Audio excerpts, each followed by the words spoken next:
Hinayaan ng Panginoon na mabawasan ng isa. Amen. Susunod magdadagdag pa. Amen. Dahil dadating si Brother Alex. Ina-announce na, no? Amen. Tunay nga ngayon ay sineselebrate natin ang Father's Day. konti lang nakakaya. Father's Day! Father's Day, amen. Alam niyo po, talagang wala akong tulog. Konti-konti lang yung tulog ko. Oo nga eh. Kaya sabi ko, Lord, ewan ko ba? Hindi naman lagi. Every time na ako mag-share, kulang ako sa tulog. Siguro sabi ng Panginoon. Oo nga, kasi nagluto kami kagabi. Pero syempre, mas maraming ginawa si Cecily dahil hindi ako pwedeng magbabad sa apoy dahil yun sa mata ko nga. Pero praise the Lord, nakapagluto pa rin. I hope na magustuhan niyo yung mga niluto. Kanina, kailangan gumising din ng maaga dahil kailangan ipagpatuloy yung pagluluto. Pero what is important ay sama-sama tayo ngayon to celebrate yung sabi nga eh, maraming dakilang araw na sineselebrate natin. And I believe one of them, yung Mother's Day tsaka Father's Day. Kasi unang-una, kung wala sila dito, wala tayo. Amen. Diba? Pero, ang lagi natin binibigyan ng pugay ay ang Panginoong Jesus. Amen. Kasi kung wala talaga ang Diyos na lumikha sa atin, wala tayo dito. Amen. Pero napakabuti ng Panginoon dahil ginamit ang ating mga tatay ang nanay upang tayo lumabas dito sa mundo. Ama, maraming salamat po sa araw na ito, God, na tunay nga na pinagkaloob mo ito upang Lord, ipagdiwang namin ang araw ng mga tatay. Maraming salamat po at sa oras na ito, nalain ko may banal na Espiritu na ang iyong gabay, Panginoon, sa akin upang i-relay ko ang message mo sa oras na ito, Panginoon. Ama, maraming salamat po. In Jesus' name, Amen. Sabi nga, today is Father's Day at nararapat lamang na bigyan natin ng oras, bigyan natin ng panahon na sa ating pag-uusap, i-focus lang natin ang ating kabuuan sa Panginoon para mabigyan natin ng talagang vision, pugay, ang Ama na ginamit ng Diyos para tayo iluway dito. Amen? Napaka-importante po ng isang Ama sa bawat isa sa atin. I-reflect natin yung malalim na role ng isang Ama. Siyempre, both earthly and heavenly. Bilang Kristiyano, hindi natin pwedeng yung Ama lang natin dito sa lupa ang ating ipagbunyi, kundi ang unang-una ang ating Ama sa langit. Amen. Ang dapat natin.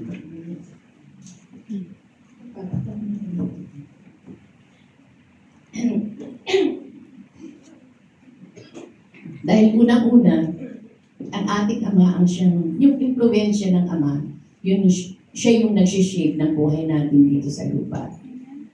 Ang ating Ama dito sa lupa. What more, ang ating Ama sa langit. Amen. Diba? Siguro kung hindi pa tayo nabuborn again noon, hindi natin alam yung buhay natin, pawarde-warde. Sabi nga, yung nagwawalwal. Tama ba yung salita kong walwal? Di ba may pelikulang walwal? Sabihin, siguro kung hindi tayo nakakilala sa Diyos, kung hindi tayo nakakilala sa Ama natin sa langit, hindi natin alam kung saan tayo pupulutin. Amen. Ako, I can say na noon pa lang na hindi pa kami nagiging Kristiyano, pero sabi ko nang maganda yung pamilya ko. Pero wala po itong kasiguraduhan. Dahil ang Diyos ang nagbibigay ng kasiguraduhan sa ating buhay. Amen.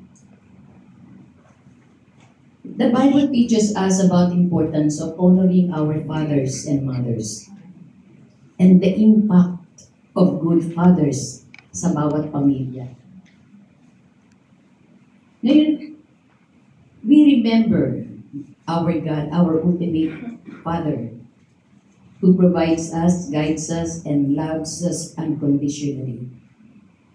Sabi nga, ang Diyos, kinumpara niya ang kanyang pagiging ama sa ama natin dito sa lupa.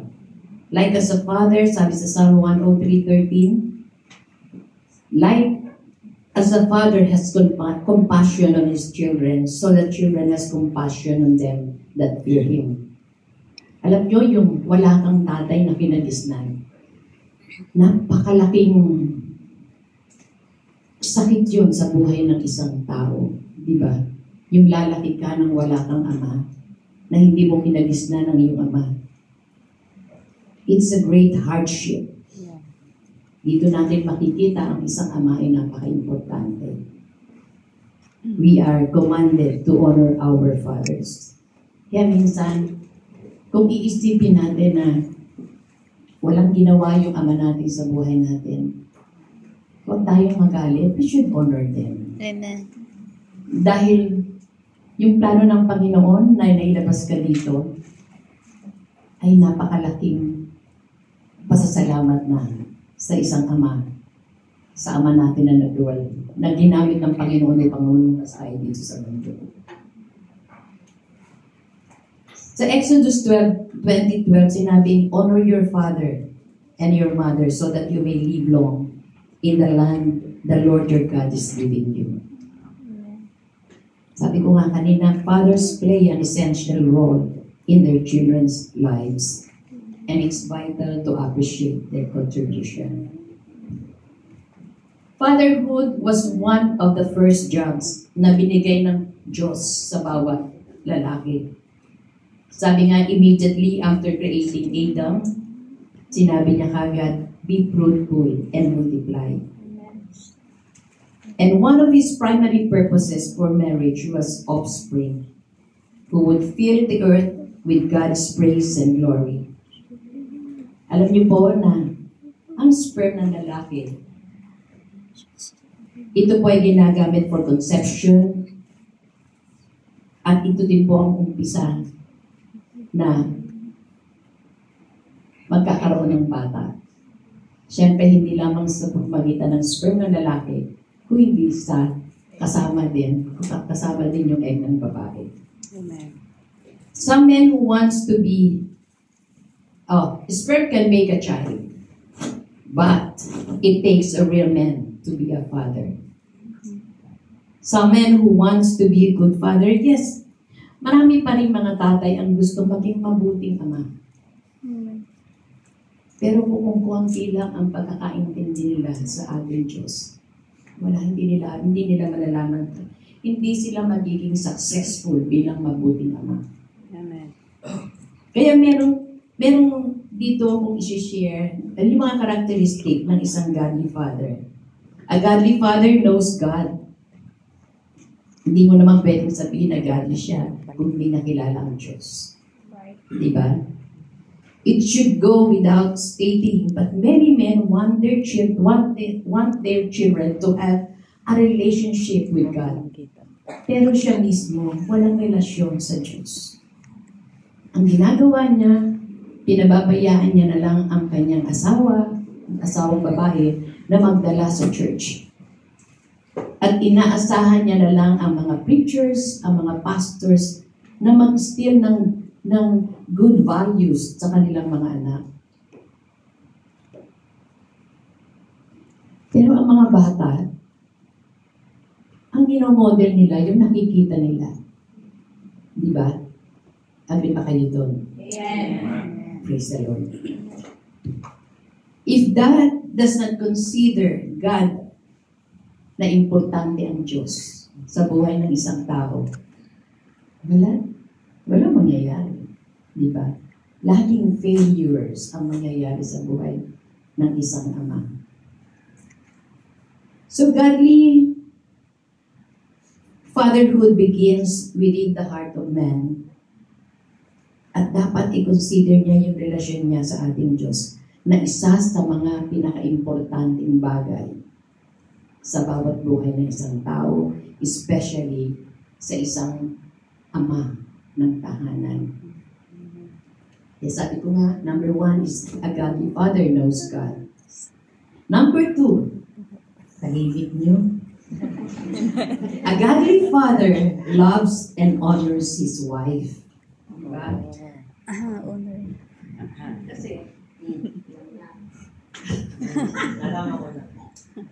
Alam na yan ang brother mo din noon pa.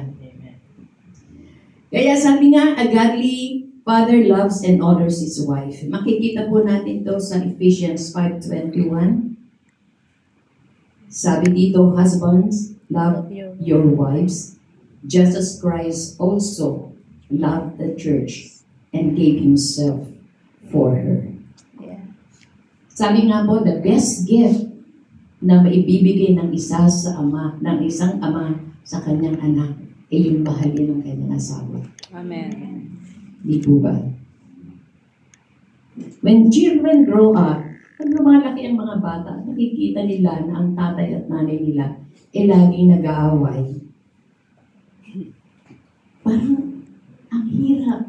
Ang hirap sa isang anak na makikita niya na ang kanyang magulang ay laging nag-aaway, laging nagtatalo,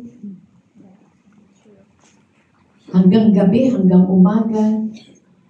Minsan, ang nangyayari pa, dahil lagi silang nag-aaway, ayaw na nilang tumabi sa isa't isa.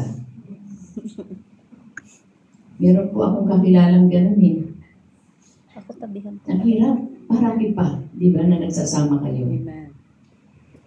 Pero sa bagay, pag nag-asawa kayo, hindi kayo pwedeng maghiwalay. Siguro pwedeng maghiwalay ng kama, pero yung maghiwalay kayo dahil, sabi nga, ang pinag-isa ng Panginoon. And no one can separate. No one can separate. Yes. Amen. Hindi, No one talaga can naman eh. separate. Kaya nga, sabi nga eh, pag ang mag-asawa, namatay ang isa, diba, namatay ang babae, hindi pwedeng mag-asawa ang lalaki. Ay, hindi. Pag naghiwalay ang mag-asawa, at hindi pwedeng magkumuha ng ibang babae ang lalaki hanggat hindi namamatay ang asawa. Kaya ang nangyayari, pinagpe-pray. Nagpray na matay. Mamatay na sa... Hindi, pagka hindi ka Kristiyano, maiisip mo yun. Pero pagka Kristiyano ka, hindi mo maiisip yun. Yeah. Amen. Dahil iisipin mo lagi ang Panginoon niya na inutos mo. Amen. Na nagmahal sa'yo, nagbigay buhay sa'yo. Bakit ikaw mangangarap ka mamatay ang partner mo, ang asawa mo, para makakuha ka lang? No. Big no. Amen? So, di ba, kapag ka maganda ang pagsasama ng isang mag-asawa, nakikita nyo ang anak nyo, talagang gusto niyang maimitin. Na sana pagdating ng panahon, ganito din ang pamilya ko. Ganito din ang tatay ko. Ganito din ang nanay ko. Di ba?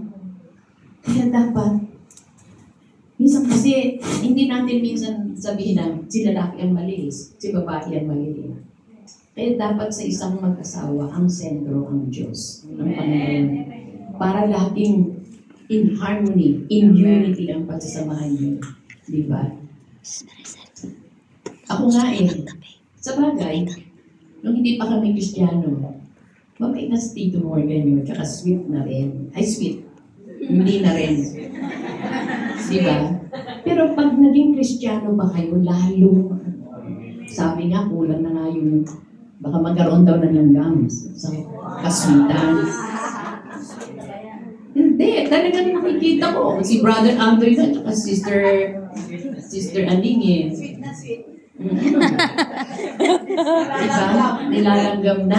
Pero praise God talaga. Yun ang pinaka-importante na pagka may buhay ng Panginoon, ang mag-asawa, talagang makikita nyo na, minsan hindi naman po sasabihin na perfect lagi yung minsan nagkakatampuhan kayo, pero katapusan pa rin yung joy na bibigay ng Panginoon. Basta magdwelang lagi kayo sa Panginoon. Number 3, a godly father accepts responsibility for his children's spiritual training. Too often, the children's training is left to the mother while the father considers a paycheck. Sabi nga sinasabi nila na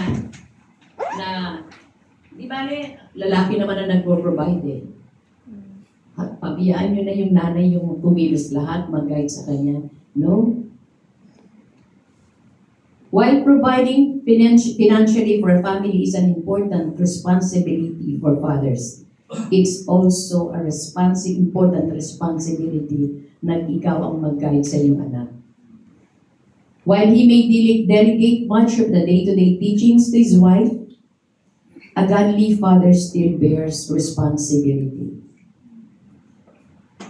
He encourages Christian character in his children by his example, as well as his words of instruction and expectation of behavior he sets forth and enforces with his children. Napakalaki po ng role ng isang ama. Minsan kaya lang dahil yung maraming ama na nagsabing, ito ang responsibilidad ko na mag-provide ng pangangailangan niyo. Kasi yun ang nasa isip niya. Pero I believe na kapag ang isang ama ay godly man, yung kanyang pananaw na gano'n ay mababago. Dahil unang-una, especially sa mga anak na lalaki, ang ama ang tinitingnan bilang role model. Amen. Diba? Number 4, a godly father is continually aware of his influence. Naalala ko ngayon, i-share ko na, wala na naman dito yung biyanan kong lalaki. Sabi niya, do what I say, not what I do. Diba? Tama ba yun? Diba? Mali yun. Kasi yung sinasabi mo lang ang dapat gawin. Pero yung ginagawa mo, huwag mong gawin. Huwag kang manigarilyo ha. Pero siya nakakaubos ng isang pack sa isang araw. Diba? Huwag kang iinom, masama yan sa baga mo. Pero siya, bakit? Ayun talagang, yung mga, ano ba yun? Yung mga hard drinks talaga na little eyes. Alam nyo, sabi ko nga, ang mga bata, very, matalino. Yeah, very, silang mag-observe. Yeah. Nakikita nila, minsan nga yung mga simpleng bagay lang. Yung tatay nagti-4. May nakita mo na yung bata, 2 years old lang, nagti-4 na rin. Sabihin, ganyan sila. Ganyan sila. Kaya huwag mong sabihin na yung do what I say, not what I do. Yeah. Kalalakihan na yun ng bata. And then susunod, mahirap mo nang sawayin dahil nakita niya kung anong ginalisnan niya. Dads may not realize it, but everything they do is influencing their children. Words alone are not enough. Yeah. Consider what a child might learn from this fatherly instruction. Amen. So, napag-usapan na natin ang earthly father. Ngayon, pag-usapan naman natin ang heavenly father. The good father. Many of us, alam ko po na marami din sa atin na pinalaki na kumpleto ang pamilya. Andiyan ang tatay, andiyan ang nanay, ang bait-bait ng tatay, mapagmahal na tatay. They guided us at ginawa nila ang the best nila na nasigurado na ano man ang pangangailangan i-provide. Naalala ko tatay ko. Ang tatay ko, ang bait ng tatay ko, papaluin kami, pero pagkapalo, meron na kami, bibigyan na kami ng, ano ba yun, pabuya. Suhol. Hindi naman suhol. Para bang yung, Reward. wag lang akong wag akong magalit. Yeah. Magalit ang mga kapatid ko, minsan bibigyan. Ang dami bibigyan ng pera, pag may pera. Pagka wala, sorry na lang. Pero, makikita mong sorry siya na pinalo kami. Dumating ang time, kasi ang tatay ko, kontraktor, dumating ang time, ikwento ko na, sabi ko nga wala na naman siya. Meron siyang project sa Davao Cata o sa Mindanao. Ang tatay ko, talagang ang laging suot na polo, kung hindi white, gray, parang basta plain. Minsan, dumating sa bahay, naka-psychedelic. Alam niyo yung psychedelic na tela na polo? Yung mga ang daming kulay, iba-ibang kulay. Ay, hindi niyo ba naabutan yun? Ay, sorry na lang. Nagulat kami. So, bakit nagulat kami? Dahil biglang nagbago yung sinusuot ng tatay ko. Naging psychedelic na. Dati plain color lang. Gray, blue, na mga ganon. Na hindi dark blue yung white blue kasi medyo dark ang tatay ko kaya. Ngayon, di nagtaka kami. Pero nung umuwi siyang gano'n ng suot, ang daming dala. Mga ponkan na malalaki, pati yung itlog na malaki. Meron dun sa Davao ata, di ko na kung Mindanao. Hindi katagalan, may tumawag sa nanay ko. Toyan, puntahan mo yung asawa mo doon. At meron ng Kaya nagpatay mo ng kitchenette. Kompleto yung ganyan. Pero may ang tatay ko, pinaprovide niya yung pangangailangan namin. Minsan, masakit sa nanay ko, pero nung bata pa kami, hindi pa namin masyadong nararamdaman yung sakit, di ba? Pero sa nanay ko, nanay ko napakasimple lang pero maganda nanay ko. Tapos, napakasimple lang niya. Wala siyang mga damit na magarbong. Ginawa niya, pumunta siya sa isang budista niya.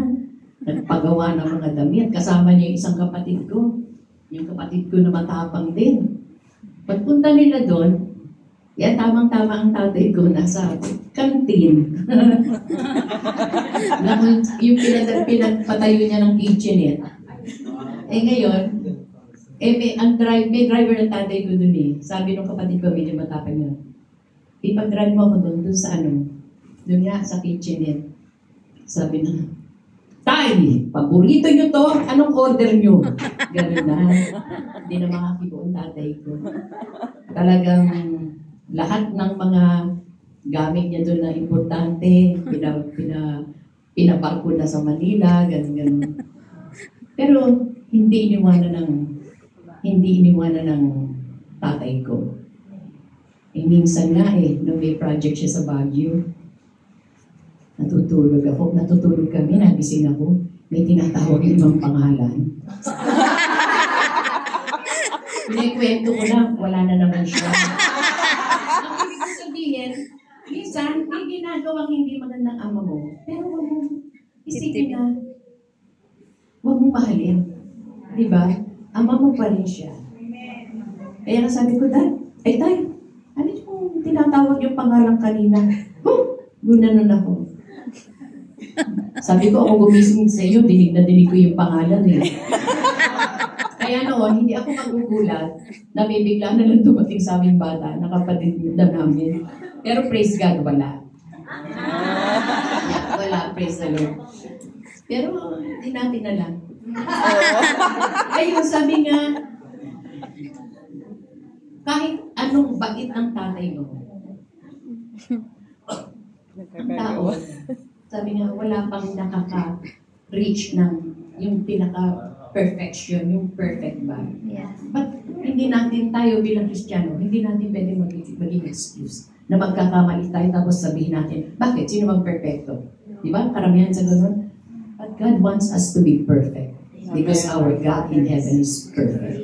Hindi pa nga natin nare-reach yung yung sabi nga, maging ikawangis, yung character ng ating Panginoon ay talagang ma-imitate natin. Hindi pa natin nararating.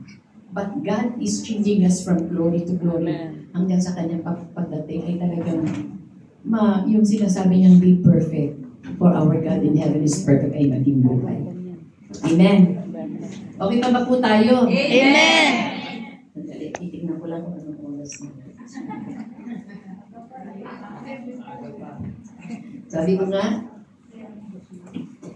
there are times they can let us down, maybe not give us what we needed. But there are also some fathers na talagang yung bang affectionate sila. Merong mga ama na walang pakialam. Provide yung pangangailangan nila. Pero wala lang. Hindi man lang masabi sa kanyang anak na, I love you, anak. I'm proud of you. Di ba? Ang sakit nun eh, di ba? Kasama mo nga ang tatay mo. Pero wala kang naririnig na ina-appreciate ka. Para ba yung ma-encourage ka, di ba?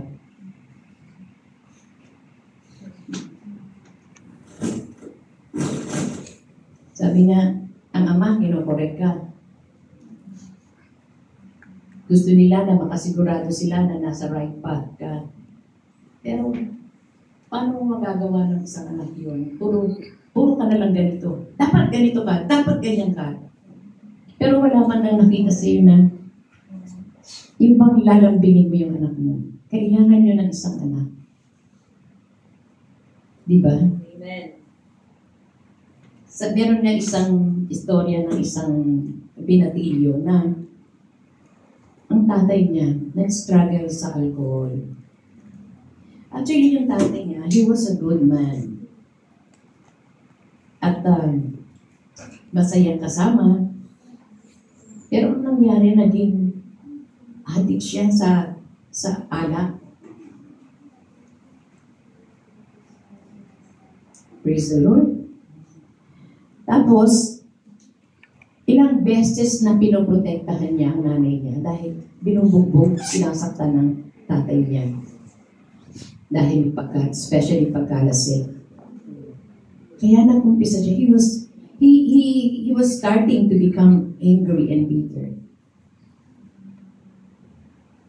Kasi maraming ama na kahit sa harap ng anak, talagang nakikita kung paano saktan ng kanyang ina. Physically, emotionally. Kaya nagkaroon ng galit ang anak. Talagang napakahirap na ikaw ay lumaki sa isang bahay na hindi mali, Magulo. dysfunction, naapektuhan ka eh. Hindi mo pwedeng sabihin na hindi ka naapektuhan. Piktuhan. Di ba, ultimo nga bata, makita na magulo ang bahay, nagkakagulo, nagsisigawan, nagkaganyanan. Yung nakakaramdam ng parang insecure na bata. Yeah. Di ba? Pero ang importante niyan, huwag natin kalimutan na meron tayong ama. Amen. Mabuting ama. Our Heavenly Father has taken all this into account. Kilala niya ang magulang natin bago pa lang tayo ipinanganak. Siguro hindi naman sasabihin natin na pinili ng Diyos yung magulang mo na hindi maganda, na hindi mabuting tao. I believe na yung magulang na gagamitin ng Panginoon upang ilabas ka dito sa mundo, mabubuti sila before. Pero God gave us the power to choose. Siguro ang pinili ng mga magulang niya ay maging ganito, maging addict. Pwede mo namang iwasan yun eh. Di ba? Pero pinili nila yun. Siguro sa umpisa, sarap na sarap sila. Kaya hanggang sa lumaki yung mga anak, ganun na nangyari. You may have been raised around dysfunction, addiction, abuse, poverty, pero hindi dahilan yun para mag-stop ka, para tumigil ka. That's where you come from. Pero that's not who you are. Yeah, amen. You are a child of the Most High. And your earthly father may have fallen short, disappointed you, didn't give you what you needed, but your heavenly Father, the good Father, will never let you down. Amen. Maybe your earthly father never gave you his approval, but the Father is saying, sabi ko nga kanina, minsan yung mga ama hindi nasabing, I'm proud of you, son. I'm proud of you, daughter. I love you. Hindi nasabi sa anak. Pero ang Diyos, sa salita niya, makikita mo kung gaano ka kamahal. Amen. Kung gaano ka proud ang Diyos sa inyo, sa atin. Dahil anak tayo ng Diyos. Amen. Amen. I believe na ang lahat dito ay meron ng relasyon sa Panginoon. Amen. Kaya, we are so blessed that we are the son and daughter of the living God. Amen. People may have tried to push you down, made you feel less than, but the good Father is saying, you are a masterpiece. You are a prized possession. You've been fearfully and wonderfully made. Now don't stay focused on what your earthly father did or didn't give you. Ngayon na meron tayong Diyos, kung meron man dito sa atin na naka-experience ng hindi maganda sa kanyang Ama, huwag tayo mag-focus doon. Amen. Mag-focus tayo sa ating Heavenly Father. Amen. Don't live bitter because people put you at a disadvantage. Start going to the good Father. Kung minsan dumarating sa time natin na nanlulungo tayo, especially ngayong Father's Day, kahit wala na yung tatay nyo, andun pa rin ang galit nyo dahil yung ginawa niya sa inyo. Meron niyang isang, kasi sa bata, pag nag-umpisa yun, wala pa silang reaksyon, pero nararamdaman nila yung sakit na gano'n ang pamilya nila. Ngayon, habang lumalaki ang bata, especially ang lalaki, hinahanap niya din yung kanyang ama, di ba? Ngayon, merong isang binatilyo na talagang hinanap niya yung kanyang ama. Nung mahanap niya, tinawagan niya. Sabi nung anak, dahil pwede ba kitang makita? Hesitant pa yung ama na sumagot ng oo. Pero siguro, hindi rin siya nakatiis. Sumagot nga, oh sige. So yung bata, nagbiyahe siya ng malayo, makita lang ang tatay niya. Pagdating doon sa lugar, kumakatok doon sa pinto, hindi siya pinagbuksan. Hindi natin alam, baka ando naman din yung bagong sabihin kong partner kasi hindi ko naman pwedeng sabihin asawa na medyo takot siya, hindi niya binuksan yung pinto. Nakapanlulo mo yun sa isang bata, sa isang anak. Bumiyahe ka para makita mo lang ang tatay mo. Sumagot siya, sige, pero hindi ka pinagbuksan. Yeah. Ni-reject siya. Actually, especially sa isang bata, hindi maganda kahit nasa sinapupunan pa lang ng isang bata na nire-reject niya. Yeah. Na nire-reject na kasi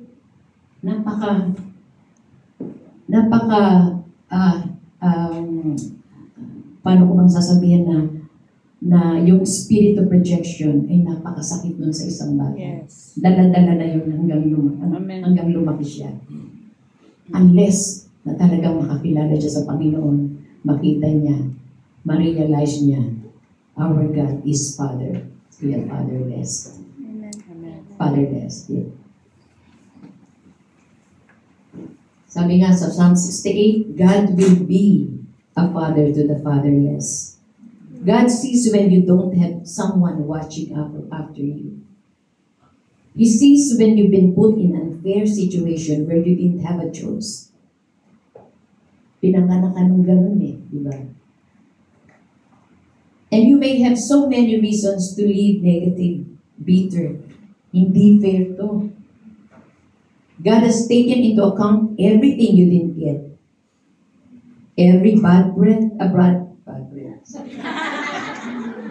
every bad break, every person that did you wrong, God has taken into account yung mga bagay-bagay na negative na experience mo. And if you keep moving forward, the good Father will open doors so no one can shut. Bring the right people cause you to go where you could not go on your own. You may have come into situations that put you as a disadvantage, where there was dysfunction, abuse, poverty. You could help it. You couldn't help it. You were born into it.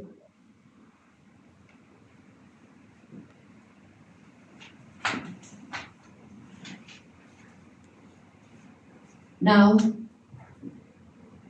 yung mga bata ang nagdidil doon sa mga consequences.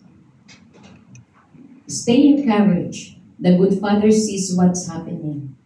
God is a good justice. God is a God of justice. It's not how you start that matters. It's how you finish. Amen.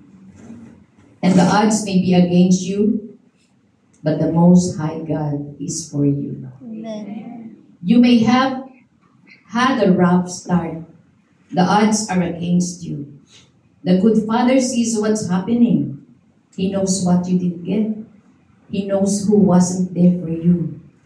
He's taken into consideration the hurt, the loneliness, the bad breaks.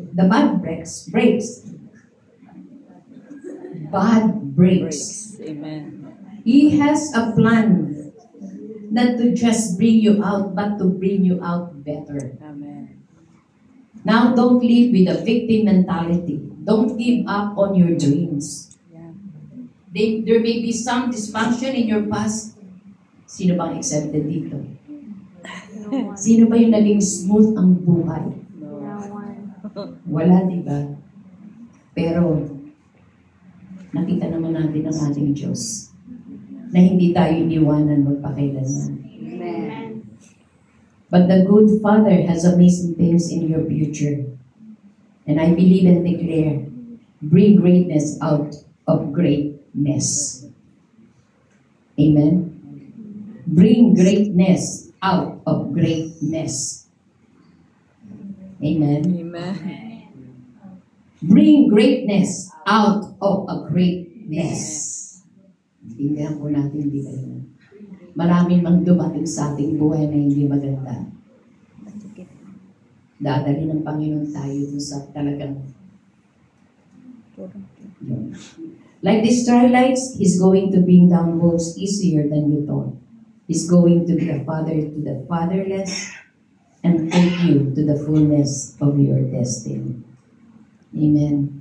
Tunay nga na,